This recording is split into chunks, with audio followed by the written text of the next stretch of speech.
최근에 이 박근혜 최순실 게이트를 보면서 어떤 느낌이 드시는지 간단한 소회부터 먼저 한마디 해주십시오. 네, 제가 갑자기 검찰총장을 일상의 이유로 그만둔 이후에 많은 자성의 시간을 보내왔었습니다. 그런데 최근 최순실 국정농단 사태 이전에는 검찰 돌아가는 걸 보면서 우라가 치밀 때도 있고 많은 걱정이 되기도 했었습니다. 그런데 특검이 가동되고 또 특검이 본격 수사를 나서는 걸 보면서 국민 여러분들께서도 마찬가지시겠지만은 많은 위로도 되고 또 경우에 따라서는 안타까울 때도 있고 그렇습니다. 위로가 되신다는 건 기본적으로 특검이 잘하고 있다는 얘기겠죠? 네, 저는 그렇게 생각을 합니다. 자, 그러면 과연 이 분야의 전문가가 맞는지 얼마나 이 분야에 계셨는지 잠깐 제가 먼저 짚어보면 검찰이 되신 게 나이가 언제셨죠? 그때? 예, 군 복무 3년 마치고 29살에 서울지검 검사로 임관을 했습니다. 29살에. 예. 그리고 확 잘리신 게? 총장 6개월 하고 6개월? 예, 2013년 9월 30일자로 퇴직을 했는데 그때가 55살이었습니다. 29년. 제가 알기로는 헌정사상 최단기 검찰총장이었어요. 6개월. 6개월 검찰총장을 하셨고 그런 배경 지식을 가지시고요. 그러니까 사회생활 하시고 검찰에만 계신 거죠? 쭉. 네. 그리고 백수 3년 했습니다. 많이 들으셨어요, 방송이. 자, 먼저 이제 특검 연장. 특검 연장돼야 된다고 많이들 얘기하는데 검찰총장 정도 돼본 사람이 특검 연장이 왜 돼야 되는지 말하는 걸 들어본 적이 없거든요. 검찰총장까지 해보신 분으로서 특검은 연장돼야 된다. 이유가 뭡니까? 첫 번째. 여러 가지 이유가 있습니다만은 일단 현재까지 수사 진행 상황을 보면 제 생각에는 약 한 30%도 채 다 못한 거 아닌가. 30%도 안 돼요? 예, 그렇게 생각합니다. 한 반쯤 된 게 아니라 30%도 안 되는 겁니까? 예, 그걸 말씀으로만 들을 것이 아니고 특검법의 그 수사 대상을 간단히 짚어서 말씀드리면 구체적 수사 대상이 14개 항목이 있고 또 마지막 15호에서는 그 수사 과정에서 인지된 관련 사건까지 모두 15가지를 수사하도록 되어 있습니다. 근데 그 중에서 1호 청와대 문건 유출 사건, 또 6호 정유라의 이화여자대학교 불법 입학, 또 7호 정유라의 승마훈련 지원, 또 8호 불법적 인사조치 의혹, 14호 김영재 성형외과 의혹 사건, 이 5가지 하고 또 마지막 15호에 수사 과정에서 인지한 블랙박스 사건. 블랙리스트죠? 예, 블랙리스트. 총장님. 예. 블랙리스트 사건. 네, 총장님. 예. 네, 블랙박스 아니고요. 예. 블랙리스트 사건. 그래서 김기춘 전 비서실장과 조현선 장관이 구속됐습니다만은 네. 그런 일련의 사건 수사 과정에서 참 짧은 기간 동안 놀라울 만한 수사 성과를 올렸다고 생각을 합니다.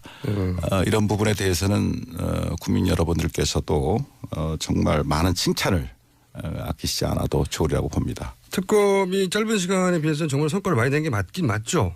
총장님 보시기에도. 그렇습니다. 예. 그런데 이제 우리가 매일 보도를 보다 보니까 사건 파악이 많이 됐고 수사가 많이 진행된 것 같지만 총 15개 중에 5개 플러스 1 이 정도 진행이 됐다. 아직 그러니까 10개 항목은 제대로 시작도 안 된 거네요. 예, 그렇고요. 그렇고 그 진행된 부분에 대해서도 예. 사실 이번 그 최순실 국정농단 사태의 핵심은 재벌과 권력 간의 불법 유착 비리 그리고 그것을 가능하게 했던 그 공무원들의 비호 방조에 대한 처벌 문제지 않습니까?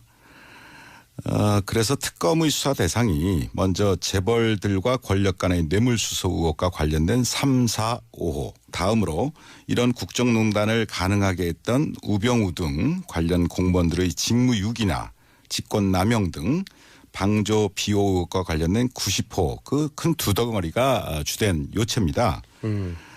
그런데 그 재벌 권력과 재벌 유착과 관련해서는 잘 아시다시피 삼성 이재용 부회장 영장 기각 의혹으로 인해서 예. 3주간 또 수사가 많이 딜레이 됐고 나아가서 삼성 이외에도 SK라든가 롯데라든가 CJ라든가 예. 이런 여타 재벌들에 대해서도 많은 뇌물수 의혹이 제기되지 않았습니까? 진도가 딱 막혔어요. 네. 영장 기각되면서. 그런 부분에 대해서는 전혀 지금 수사를 진척할 수 있는 여유가 없었던 것 같고 그다음에 그 무엇보다도 이러한 국정농단을 가능하게 했던 그 비호 의혹과 관련해서 예. 우병우 등 그 관련 공무원들에 대한 사건이 예. 뭐 아직 시작도 안 했고 막 그거는 이제 시작 단계 아닌가 뭐 그렇기 때문에 결국 실질적으로 봐도 30% 이상은 진척됐다고 보기가 어렵다. 그렇게 생각합니다. 그렇군요. 듣고 보니까 그런데 그래서 이 영장 기각이 굉장히 크게 특검의 수사를 방해하는 건데 자 그럼 이제 대형 사건 수사도 하셨고 검찰총장도 하셨고 그런 경험을 총망라해서 비춰볼 때 이 정도 규모의 복합적인 사건이면 얼마의 인력이 지금은 20명이거든요. 근데 얼마의 인력이 얼마의 기간 동안 20명이 70일 동안 하고 끝날 공산이 크게 되는데 얼마나 필요합니까? 얼마의 기간과 사람? 네, 그래서 이 부분에 대해서는 이전에 특검법 제정되기 전에도 제가 한번 지적한 기억이 있습니다만은 적어도 이런 정도 사건이라면 너무 많은 그 의혹이 제기되어 있는 사건이기 때문에 적어도 유능한 검사 약 40명 정도는 투입을 해서 1년 정도는 1년? 지속적으로 수사를 해야 비로소 대부분의 실상이 제대로 밝혀질 것이라고 믿습니다. 실제 과거에 그 수사하셨던 재벌 수사 경험에 비춰보자면 어떻습니까? 구체적으로 좀. 네. 그 수사라는 것은 이제 선택과 집중이 참 중요한데 제가 2006년도 중수부 수사기획관을 할 때 그때 현대자동차 비자금 사건을 수사한 적이 있습니다. 한 건. 예. 네. 그 단발 사건이죠. 한 건 사건이었는데 그때만 해도 중수부 검사 20명 정도가 4개월 정도를 정말 낮밤 없이 내사함이 수사를 진행했고 그렇게 해서도 아주 힘들게 청문개정을 구속했던 기억이 있습니다. 그럼요. 한 건을 4개월 해야 제대로 수사가 되는데 지금 이 정도는 안 된다. 그러니까 총장님 보시기에는 2배로 늘리고 70일, 100일이 아니라 1년을 해야 된다. 이렇게 보시는 거죠. 그렇습니다. 네, 예, 이게 제대로 이제 수사가 되려면. 이게 최고 전문가의 견해입니다. 자, 수사가 아직 30%도 안 됐다. 그게 첫 번째 이유고. 그러면 두 번째 이유는 어떤 게 있습니까? 어차피 뭐 특검법이란 건 한시법이고 제한된 법정 기간 내에만 특검이 수사를 할 수 있는 것인데 지금 70일이 다 돼가고 그다음에 30일을 만약에 연장이 안 돼서 2월 말까지 이 특검 수사 활동이 종료가 된다면 예. 이 특검에 수사하고 있었던 이 모든 사건들은 다시 검찰의 손으로 넘어가게 됩니다. 네네. 그런데 이 사건을 먼저 수사했던 현재의 검찰은 예. 재벌과 권력 간의 뇌물수수 혐의에 대해서는 손도 대지 못했었고 직권남용했죠. 예, 직권남용죄로만 기소를 했죠. 예. 또 우병우 등 그 관련 공무원들의 비호 방조에 대해서는 막 제대로 수사도 하지 못한 채 특검한테 사건을 전부 이관하는 지금 그런 상황이 되지 않았습니까? 저도 취재를 해보니까 우병우 관련은 텅 비어 있다고 하더라고요. 예. 네. 아예. 예. 그래서 뭐 여러 가지 뭐 국정원 댓글 사건도 있고 국정원 간첩 증거 조작 사건도 있고 뭐 여러 가지 사건들이 많이 있었습니다. 예. 뭐 또 세월호 예. 사건 수사 제대로 수사가 안 됐던 케이스. 뭐 여러 가지 사건들이 뭐 제대로 수사가 안 돼서 저도 참 안타깝고 그렇게 바깥에서 바라다 봤습니다마는 그 중에서도 이 최순실 박근혜 국정농단 사태하고 직결된다고 할 수 있는 예. 정윤회 사건이 있지 않습니까? 네네. 그 경우에 다 기억을 하십니다마는 정의대 사건은 찌라시로 그렇죠. 또 국정농단은 아예 없었던 걸로 예. 그렇게 다 검찰에서 수사를 해서 그때 덮어버렸지 않습니까? 국정농단이 아니라 문서 유출 사건이 돼버렸죠. 졸지에 국정 문서 유출 사건으로 예. 사건이 변질이 됐고 예. 국정농단 사태는 다 물밑으로 들어가 버렸죠. 그렇죠. 그래서 그때 당시에 검찰이 제대로 바로 서서 정말 원칙대로 수사를 제대로 하는 척이라도 했다면 대한민국이 과연 이런 지경까지 되었을까? 또 우리 대통령께서도 이렇게 불행한 상황까지 봉착을 하게 됐을까 탄핵이라는 참 아쉽습니다. 그런데 그 당시에 수사했던 그 검찰 지휘 라인이 어떠했는지 그 총수께서는 기억을 하십니까? 테스트인가요? 우선 법무부 장관이 황교안, 네. 검찰 지휘권을 가지고 있는, 그리고 총장은 김진태, 중앙지검장이 김수남, 그리고 청와대에는 그 유명한 김기춘, 우병우 이 두 분이 있었죠. 네. 예, 어떻게 저보다도 더 잘 기억을 하고 계신 것 같습니다. 박수 부탁드립니다.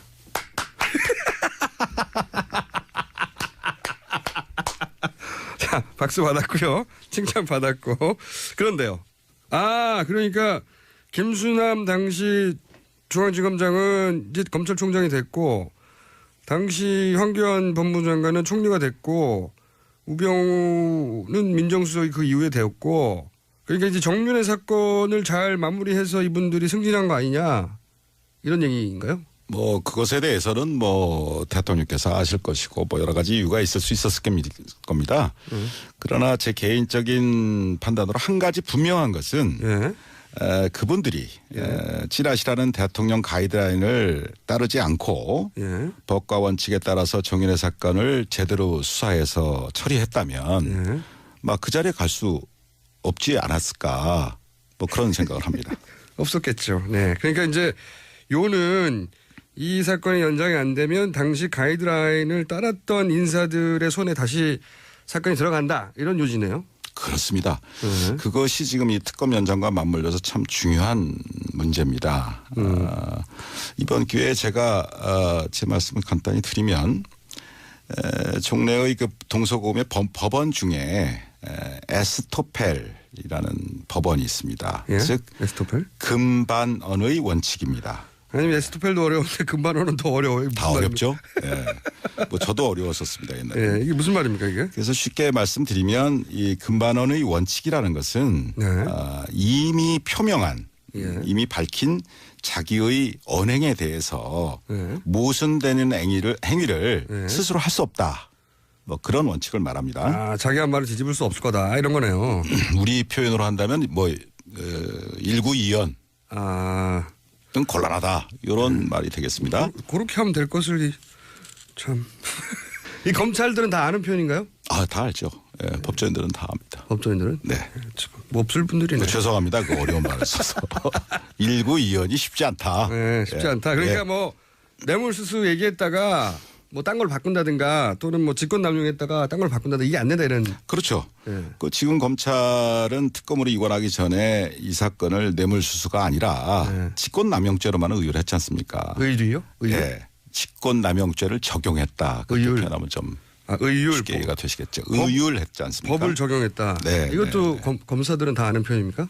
네. 그거는 일반 국민들도 많이 아십니다. 아니에요. 의율. 이런 의율이를 법을 적용했다. 이거 네. 법률 조항을 직권남용죄라는 형법상의 처벌 조항을 적용했다. 그거를 의율한다고 그렇습니다. 뭐뭐에 의거하여 법률을 적용하다고요? 그렇죠. 그런 의미입니다. 네. 쉬운 말로 해주세요. 근데 그랬던 검찰이 이 사건을 다시 특검으로부터 다시 이관 받아서 뇌물수수죄로 제대로 수사해서 기소할 수 있겠냐. 자기가 한 말이 있는데 그때는 왜 몰랐냐. 이렇게 말을 할 수가 있겠네요. 불가능한 거죠. 일구이연하는 문제가 되니까. 그다음에 또 한 가지는 이것 또한 어려운 말입니다. 그 우리 헌법상에 그 자기 부죄 금지의 원칙이라는 것이 있습니다. 자기 부죄 금지 원칙. 그러니까 말하자면 스스로 죄를 부담할 수는 없다. 그래서 여러분들이 아시다시피 묵비권, 뭐 최순실 씨요새 묵비권. 자기 죄에 대해서 진술을 거부할 수 있는 거예요. 거부할 수 있는 권리를 준다. 이게 그 원칙. 그게 이제 헌법상의 원칙입니다. 자기 부죄 금지 원칙이요? 네네. 그래서 이게 그러면 예를 들어서 법원에 가서, 제가 이제 법정에 많이 나가봤지 않습니까? 법원에 가가지고 증인들이 있을 때 제일 먼저 물어보는 것 중에 하나가 이 진술과 관련해서 뭐 자기 가족이나 친척한테 불이익을 줄 수 있는 내용이 있느냐, 그런 거 거부해도 된다. 일종의 그러한 입장에서 이제 증언 거부권이 보장이 되어 있는 겁니다. 그게 이 원칙에서 출발하는 거네요. 네. 그런데 그래서 결국은 그런 자기 부재 금지 원칙이 있는 것처럼 자기 자신이나 또는 자기 자신이 속한 조직, 기관에 대해서 스스로 수사해서 처벌한다는 것은 현실적으로 기대하기가 참 곤란합니다. 이건 현실적인 문제이기도 하죠. 그러니까 검찰이 만약에 검찰 내부에 지금 사건과 연루된 사람이 있는데 제대로 수사를 할 수 있겠냐?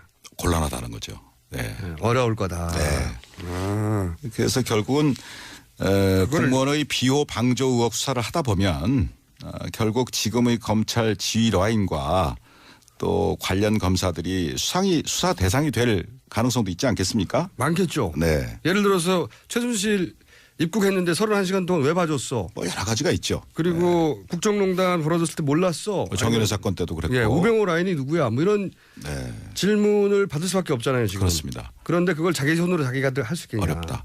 그러니까 결국은 자기의 상사, 동료, 후배를 스스로 수사하게 되는 그러한 참 어려운 그런 상황이 예상이 되는 것이죠. 그래서 이런 경우에 바로 대비해서 특검 제도라는 것이 있는 것이고 아주 쏙쏙 이해가 되고 있어요. 이번에도 특검법을 도입해서 특검이 수사를 하게 된 것도 바로 그런 이유입니다. 수사가 얼마 안 됐다. 30%도 안 됐고 그다음에 진짜 큰 덩어리는 이제 막 시작 단계고 그리고 만약에 연장이 안 된다. 그러면 박근혜 정부 시절에 가이드라인을 따랐던 검찰의 수뇌부에 이 사건이 넘어가고 그리고 그 검찰 내부에 분명히 수사 대상도 있을 수 있는데 제대로 자기 식구들을 검찰이 자기 식구들을 제대로 칠 수 있겠냐 이런 거죠. 예. 네. 이해했습니다. 그럼 만약에 특검 연장이 안 될 가능성이 점점 농후해지고 있는데 만약에 정말로 특검 연장이 안 되고 지금 우려하신 대로 넘어갔어요. 그럼 구체적으로 무슨 일이 벌어집니까?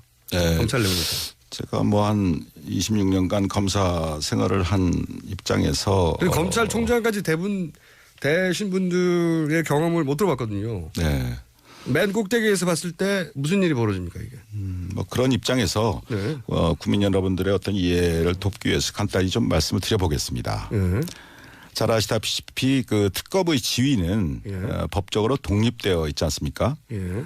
그렇기 때문에 특검에서 수사하고 있는 그 수사 상황을 대통령과 법무부 장관 그리고 검찰 수뇌부에게 보고하지 않아도 되도록 되어 있습니다. 그게 굉장히 중요한가 보죠. 또는 더 나아가서 보고해서는 안 되도록 되어 있습니다. 그러니까 이게 굉장히 중요하니까 그렇게 했겠죠. 굉장히 중요한 문제죠. 왜 그렇습니까? 수사를 하다 보면 가장 중요한 것은 수사 기밀의 유지입니다. 그렇겠죠. 수사 기밀의 유지고 또 수사 기밀이 유출이 되면 예. 그 수사와 관련된 이해 관련자들이 준비를 여러 가지 측면으로 작용을 하게 됩니다. 증거를 조회하거나 인면하거나 예. 뭐 대답을 준비하거나 예. 또 압력을 넣는다거나 예. 뭐 여러 가지 문제가 있기 때문에 그 부분이 굉장히 중요한 것인데 특검법은 이제 그걸 보장하고 있는 거죠. 독립성을. 예. 그런데 특검 이전의 검찰로 다시 돌아가게 되면 예.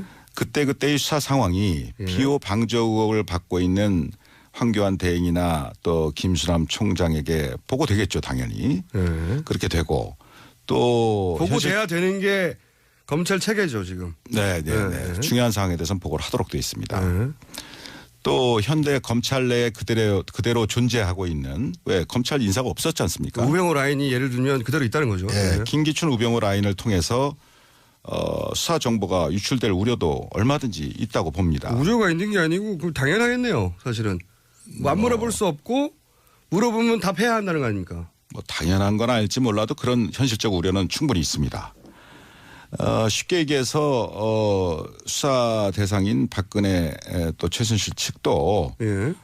경우에 따라서는 구체적인 수사 진행 상황을 알게 될 가능성도 배제할 수가 없습니다. 이렇게 드라이하게 말씀하셨는데 박근혜 대통령 입장에서는 알아야 되겠죠. 물어봐야 되겠네요. 당연히. 예, 상식적으로 보자면.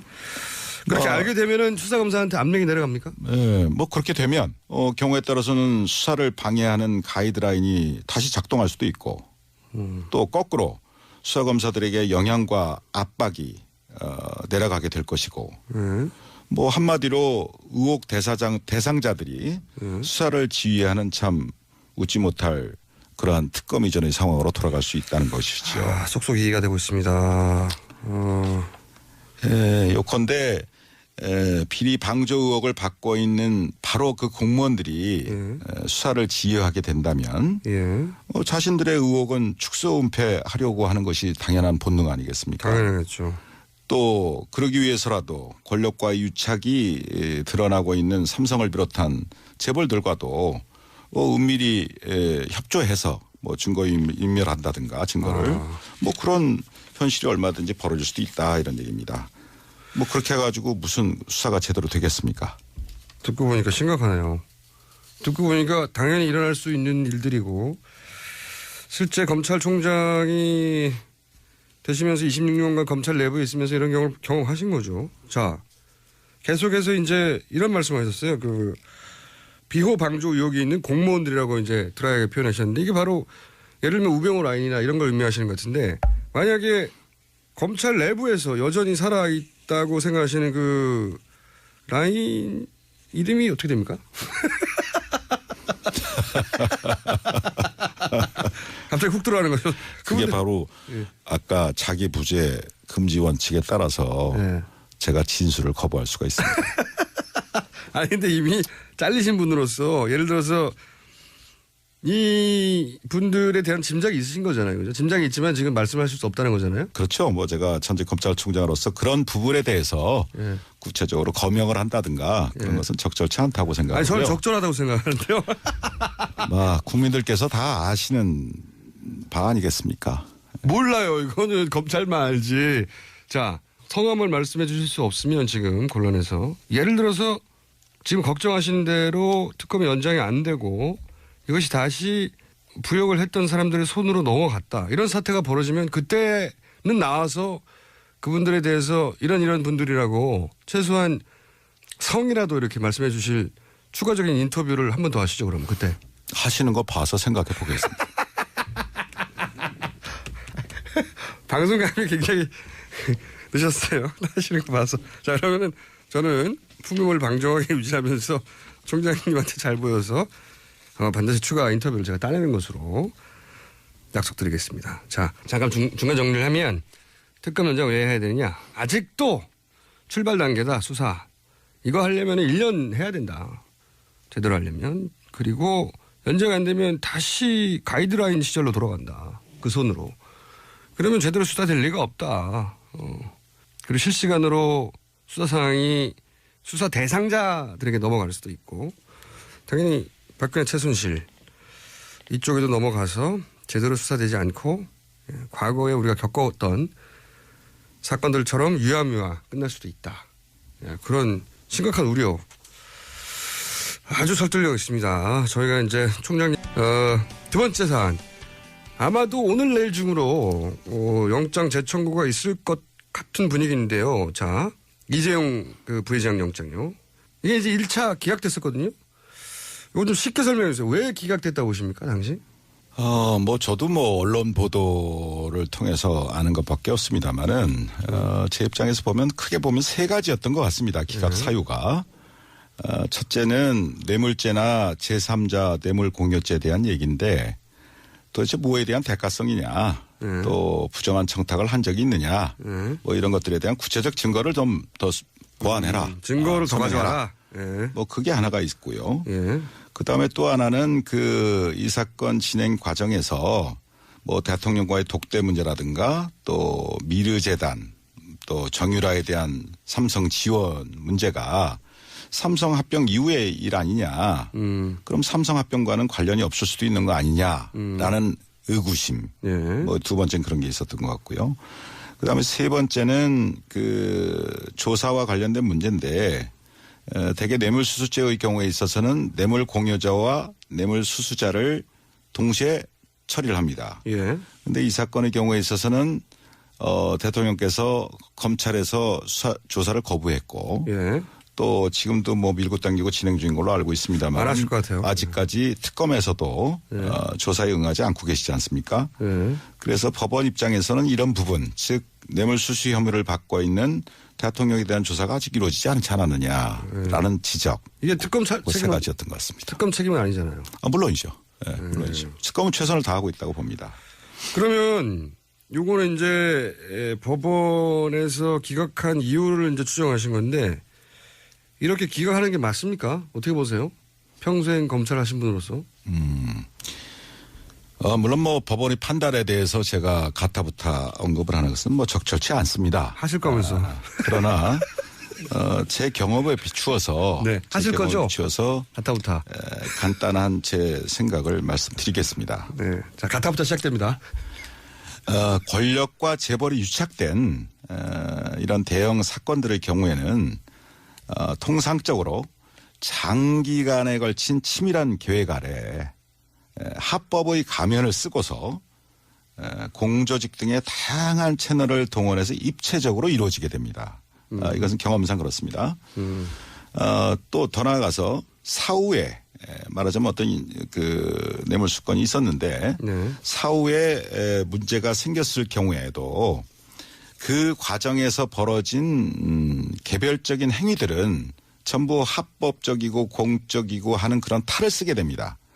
그러면서 그 개별적인 하나하나의 행위들에 대해서는 합법적이었다, 공적이었다라고 말하자면 까미플라치를 한다 이런 얘기입니다. 카모플라치. 그런 식으로 그 시스템을 만들어 놓는다 이겁니다. 미리 만들어 놓는다는 얘기입니다. 그러니까 이게 이런 재벌 정도가 우리나라의 최고급 자원들을 총동원해 쓸 수 있는 재벌. 물론이죠. 이런 재벌들이 일으키는 사건 같은 경우에는 개별적 하나하나 사건들은 나중에 문제가 되면 이게 합법이었다라고 말할 핑계를 미리미리 준비해내서 그렇게 짜고 시작한다는 거죠. 다 외형적인 명분을 만들어 놓고 시작을 합니다. 그렇겠죠. 예.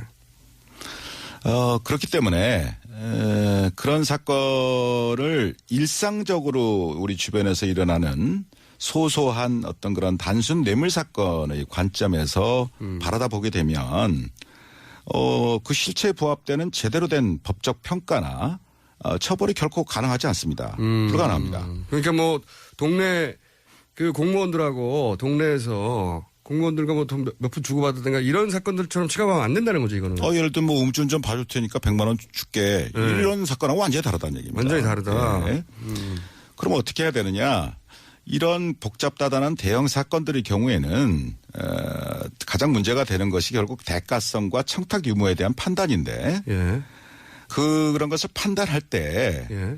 1년의 과정, 장기간에 걸쳐 이루어지죠. 1년의 과정 전체를 한 덩어리로 바라보는 포괄적인 관점에서 그 판단이 이루어져야 한다 이런 얘기입니다.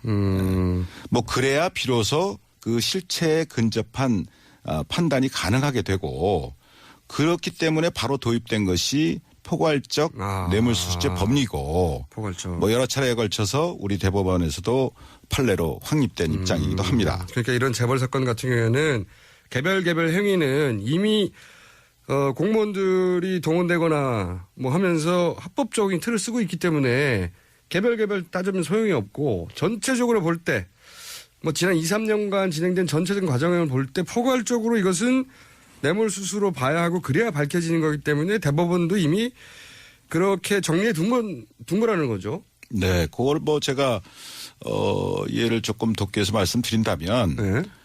우주를 바라다 보는데 예. 뭐 무수한 항성들 있지 않습니까? 예. 우주를 바라다 보는데 그 우주를 제대로 보려면 예. 그래서 우주 전체 실체를 그나마 제대로 알으려면 망원경으로 전체를 바라다 봐야 될 거 아닙니까? 그렇죠. 망원경으로. 예. 그런데 거기에다가 돋보기를 갖다 들이대고서 개별적인 장면 하나하나를 따지기 시작하면 우주 전체의 실체라는 것은 접근할 수도 없고 온데간데 없고 오로지 봤더니 저건 달이고 봤더니 저거는 뭐 지구고 이런 식의 어떤 그 자잘한 실체와는 거리가 동떨어진 법적 논쟁만 남게 된다 이런 말입니다. 한마디로 말씀을 드리면 우리가 하늘에 있는 달을 보더라도 돋보기를 들이대고 달을 보려면 그 달이 제대로 보이겠습니까? 망원경으로 봐야지. 이제 그런 의미입니다. 비유 좋은데요. 네. 박수. 그러니까 법원이 논쟁이라고 삼는 부분들이 이 재벌 연관 사건의 기준에 보자면 이런 식으로 하면 안 된다. 이 전체 큰 틀을 봐야 되는데 이런 문제 지적을 하신 거고 아주 설득력 있습니다. 이런 얘기를 역시 검찰총장이 돼야 할 수 있는 건가요? 제가 듣고 싶었던 답변이에요. 이게 그래서 문제다. 그러면 지금 영장을 어쨌든 재청구합니다. 하는 것 같아요. 오늘 내일 그런 분위기예요. 하겠죠. 근데 이번에도 기각되면 어떡하죠? 글쎄요. 그 법원 입장에 대해서는 뭐 미리 예단할 수는 없다고 생각을 합니다. 그러나 제 수사 경험으로 보면 재벌 사건의 경우에는 사건을 파면 팔수록 관련 증거들이 눈덩이처럼 불어나는 게 일반적입니다. 워낙 광범위하게 그렇습니다. 했기 때문에 연루된 게 많고 또 장기간에 걸쳐서 진행이 됐고 연루된 기관도 많고 사람들도 많기 때문에 그런 부분들이 시간이 가서 파면 팔수록 다 튀어나온다는 얘기입니다. 일부지만. 네. 그 예를 들면 이번 사건의 경우에도 언론 보도를 보면 안정범 수석의 그 최근 수첩이 39건이 추가로 압수됐다는 거 아니겠습니까? 제가 이걸 종범실록이라고 부르고 있거든요. 그래요. 약간 비웃으시는 느낌인데요. 말을 잘 만들어내시는 것 같아서. 청장님 여기서 박장대소 해주셔야 되는데 어허허 이렇게 하시면 종범실록. 예. 또 최근에 금감이나 또 공정위에 대한 압수수색도 있었던 걸로 알고 있는데 아마 그런 과정에서 많은 물적 증거를 추가로 확보를 했을 겁니다. 또 더 나아가서 관련자들을 뭐 누굴 조사했는지 모르겠습니다만 많은 사람들을 추가로 조사했을 것이고 그래서 만약에 이번에 특검이 이재용 부회장에 대한 영장을 재청구한다면 관련 소명 자료에 대해서 충분히 보완이 더 돼서 소명에 자신 있지 않느냐. 뭐 그런 걸 의미한다고 봅니다. 근데 기각되면요? 글쎄요. 예. 여기서 김 빠질게 글쎄요가. 아니 그러니까 이럴 경우에는 예를 들어서 재벌의 영향력, 법원의 독립성 이런 걸 의심해 봐야 된다. 이렇게 대답해 주셔야 되는 거 아닙니까? 글쎄요. 뭐 기각이 될지 안 될지 모릅니다만은 만에 하나 기각이 된다면 그거는 이재용 부회장 본인이나 삼성 그리고 나아가서 국가 경제에도 썩 좋은 영향을 미치라고 생각되지 않습니다. 아니 결과 말고 왜 기각됐냐. 이게 잘리신 마당에 백수신데 이거는 그냥 논평해 주시죠. 만약에 기각됐다. 그럼 뭐라고 봐야 되냐. 어떻게 생각하는 거를 다 말씀을 드리겠습니까? 그러면 아까 한번 이야기 나왔듯이 연장이 안 되면 플러스 특검 연장이 안 되면 플러스 영장이 기각되면 이것도 그때 나오셨을 때 이렇다면 바로 이런 것이다라고 인터뷰를 한 번 더 해 주십시오. 하시는 거 봐서 생각해 보겠습니다. 너무 깐깐하시네. 나오신다고 하시지. 자, 저는 약속 받은 걸로 하겠습니다. 자, 그러면은 해석은 자유십니다. 아마 나오시게 될 겁니다. 마침 또 에버랜드 수사를 하신 적이 있잖아요. 그때 그 구속 기소도 하신 걸로 기억하는데 에버랜드 사건과 지금 이번 삼성 사건과는 같은 거 아닙니까? 결국은? 그 당시에 제가 2003년도에 서울지검 특수 2부장을 할 때 에버랜드 사건을 공소시효 임박해서 처리한 적이 있습니다. 예. 물론 그 당시에도 여러 가지 많은 안팎의 어려움이 있었기 때문에 구속 못했습니다. 구속 못하셨어요? 구속 못했고 당시에 에버랜드 사장하고 경영지원본 실장인가 그 임원하고 그 두 분만 공소시효 문제 때문에 공소시효 문제 때문에 일단 분리 기소를 해서 이건희 등 나머지 주요 공범들에 대한 공소시효를 정지한 적이 있습니다. 그만큼 어렵구나. 상당히 어려운 겁니다. 삼성은 워낙 재벌 상대 수사라는 것이.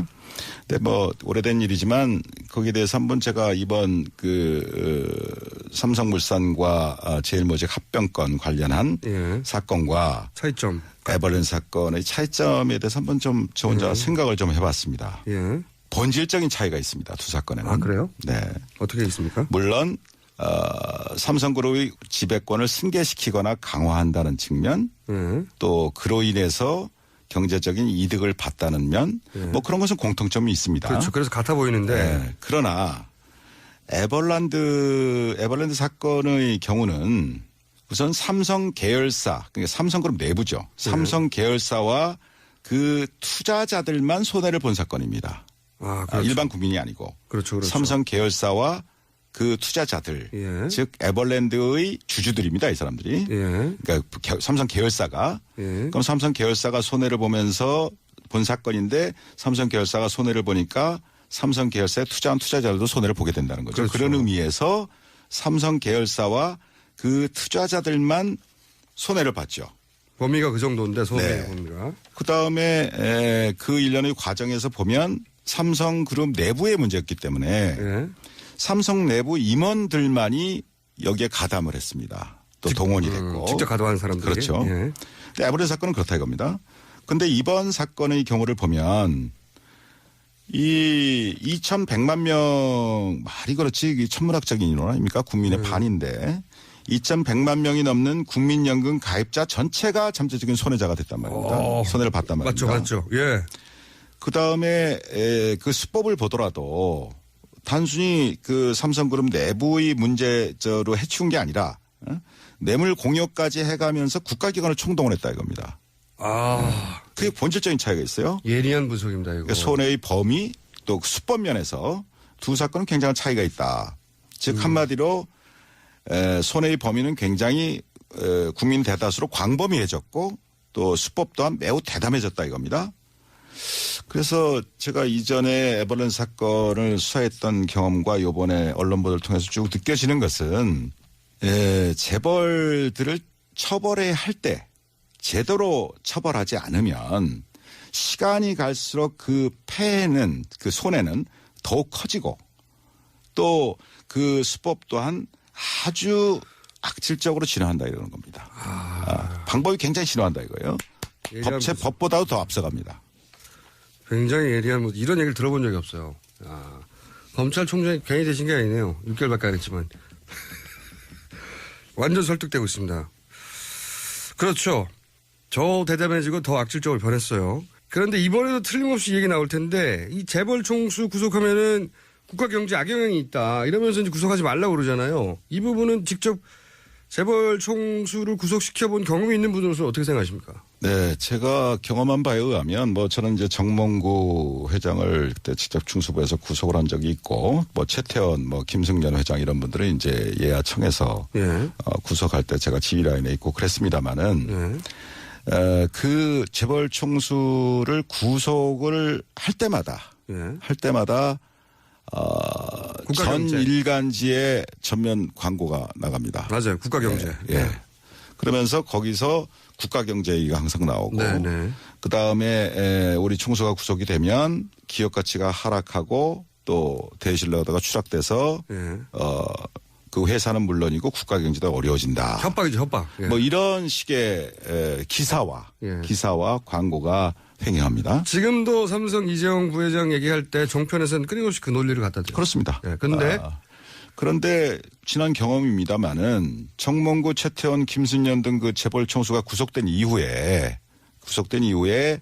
현대자동차든 SK든 한화그룹이든 기업 가치가 하락하거나 또는 대외 신인도가 추락해서 국가 경제가 더 어려워졌었습니까?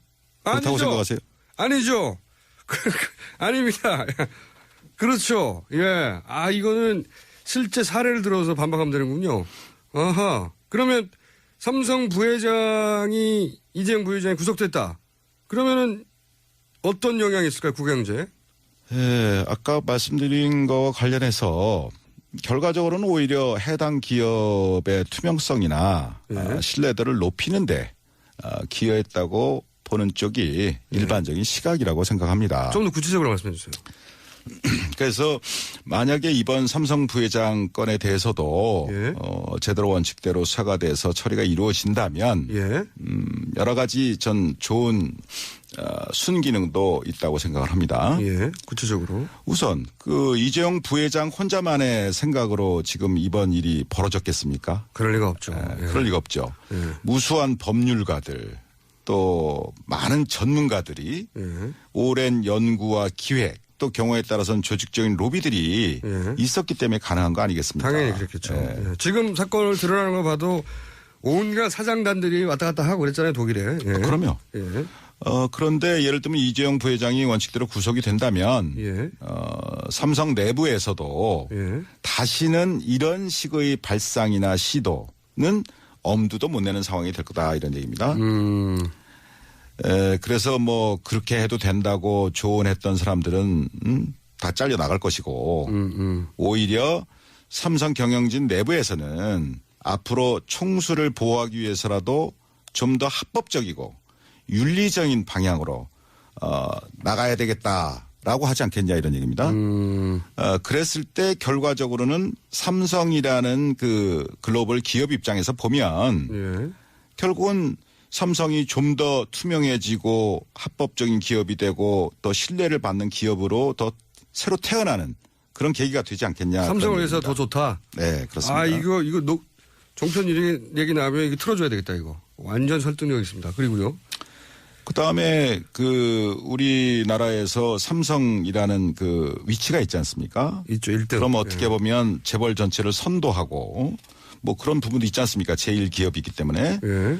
그랬을 때 다른 삼성 이외의 다른 재벌들도 이 삼성그룹의 사건이 어떻게 처리가 되느냐 그런 부분을 굉장히 예의주시하게 되어 있습니다. 그렇죠. 삼성이 안 되면 우리도 뭐 안 되겠네. 이렇게 그렇죠. 예. 그렇죠. 제가 말씀드릴 걸 먼저 말씀하시네요.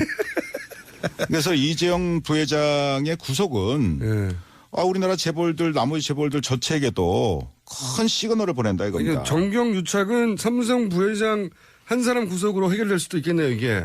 제가 볼 땐 그럴 수도 있습니다. 오. 그래서 결국은 거기서 가장 큰 시그널이라는 것은 무엇이냐면은 아무리 경제 권력이 강하다 하더라도 합법 경영을 하지 않으면 예외 없이 총수가 구속될 수 있다. 그렇죠. 라는 시그널을 보낸다는 얘기입니다. 그것만 되면 돼요.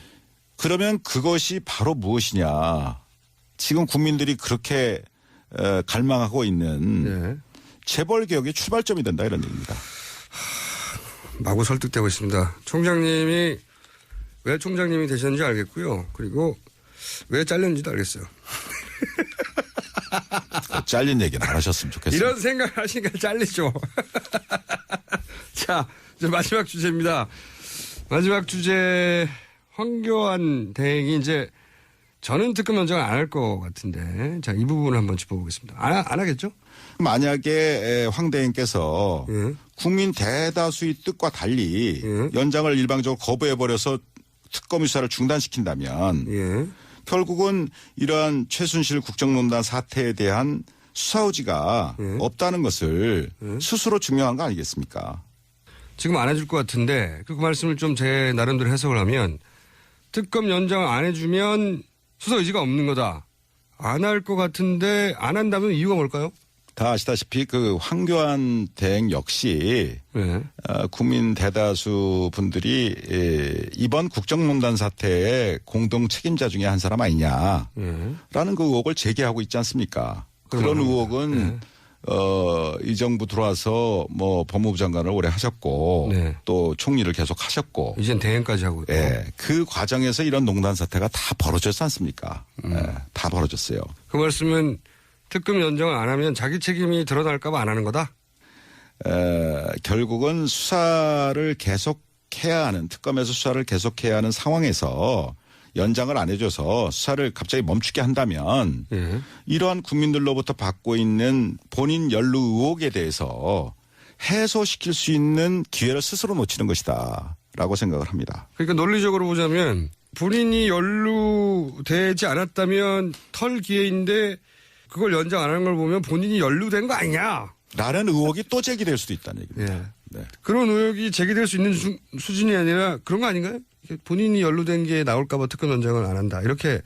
뭐 제가 전직 총장으로서 그런 말씀 드리는 건 적절치 않다고 보는데요. 네. 어쨌든 특검을 연장해서라도 본인의 국민들적 의혹을 해소시키는 것이 황교안 대행 본인에게도 좋을 것이다. 또 그것이 국민들이 바라는 바일 것이다. 라는 게 제 의견입니다. 살짝 약간만 삐딱하게 보면 이게 협박처럼 들려요. 하는 게 좋을 것이다. 자, 그러면은 아까 이야기에 이어서 오늘 이 자리에서는 답변 안 하실 것 같으니까 아까 이어서 특검 연장도 안 되고 영장도 기각되고 그리고 황교안 대행이 이제 연장 안 한다는 결론을 내리는 이런 사태가 아마 이달 말이면 판결이 날 텐데 그때 되면 다시 나와서 굉장히 강력하게 말씀해 주실 거죠? 근데 어떻게 매번 저보고 다시 나오라고 이렇게. 아니, 오늘 다 얘기 안 하시니까. 근데 다음에 나오시면은 이제 명단 쫙 들고 와가지고 이름 막 부르고 막 그러실 거죠? 그런 이가 있겠습니까?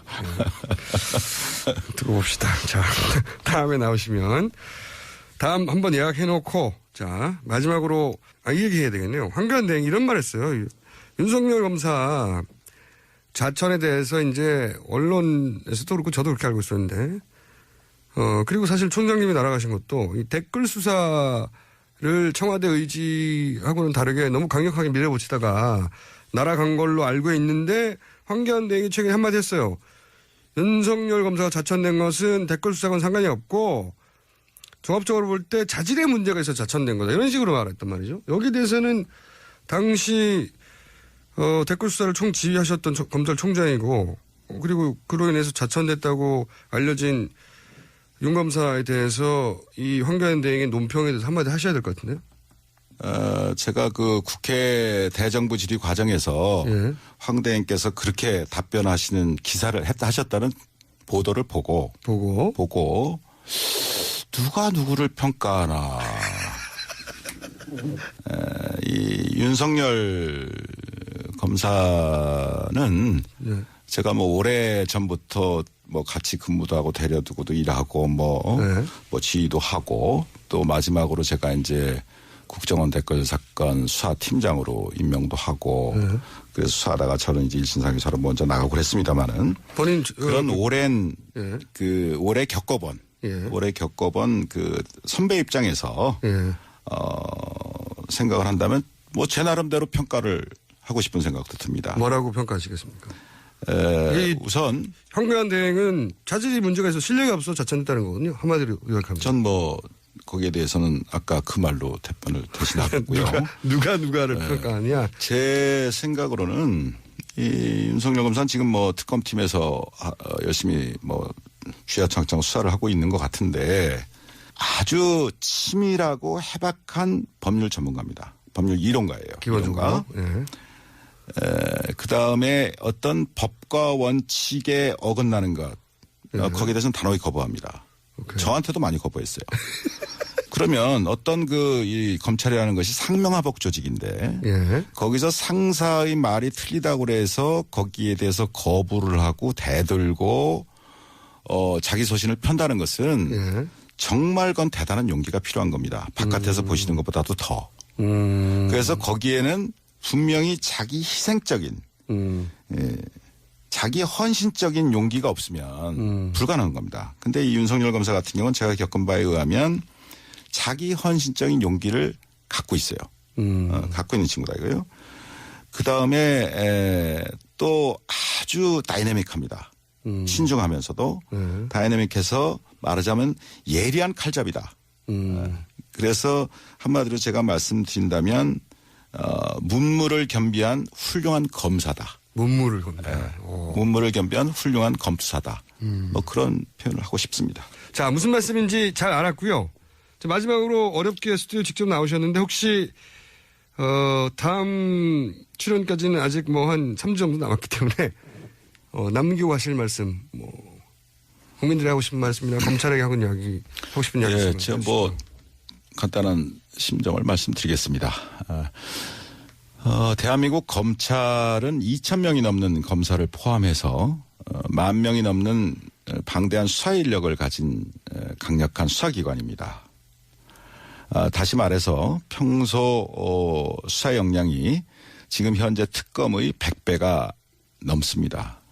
수사 역량 면에서 100분의 1도 안 되는 20명의 특검 검사들이 불과 몇 달이란 짧은 단기간에 이전 검찰의 수사보다는 비교할 수 없을 정도의 성과를 내고 있지 않습니까?